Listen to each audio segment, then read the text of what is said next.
संविधान दिनानिमित्त आपण या केज नगरीच्या प्रथम नागरिक नगराध्यक्ष आहात, तर आपण काय संदेश द्याल जनतेला?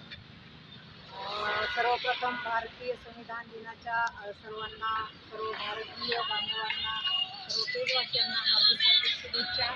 आणि आज सगळ्यात महत्त्वाचा दिवस. या संविधानावर आपली लोकशाही जिवंत आहे.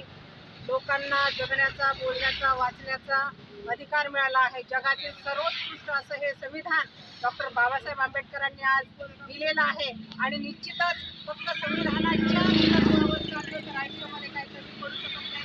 बाकी कोणालाही काय करायची गरज नाही. संविधानाचं प्रत्येक कलम म्हणजे झाडापासून ते माणसापर्यंत, माणसापासून ते किडामुंगीपर्यंत अधिकार देणारा आहे. आणि असं हे संविधान देणाऱ्या बाबासाहेबांना आम्ही खूप खूप अभिवादन करतो. आणि परत एकदा सगळ्यांना संविधान दिनाच्या हार्दिक हार्दिक शुभेच्छा देतो. आणि खऱ्या अर्थाने आज मी जे काही नगराध्यक्ष आहे ते फक्त संविधानामुळे आहे. आणि त्याच्यामुळे मी खूप खूप मनपूर्वक बाबासाहेबांना आणि डॉक्टर बाबासाहेब आंबेडकरांचा अभिवादन करतो. डॉक्टर बाबासाहेब आंबेडकरांचा विजय असो. डॉक्टर बाबासाहेब आंबेडकरांचा विजय असो. संविधान दिनाचा विजय असो. भारतीय संविधानाचा विजय असो. भारतीय संविधानाचा संविधान दिनाचा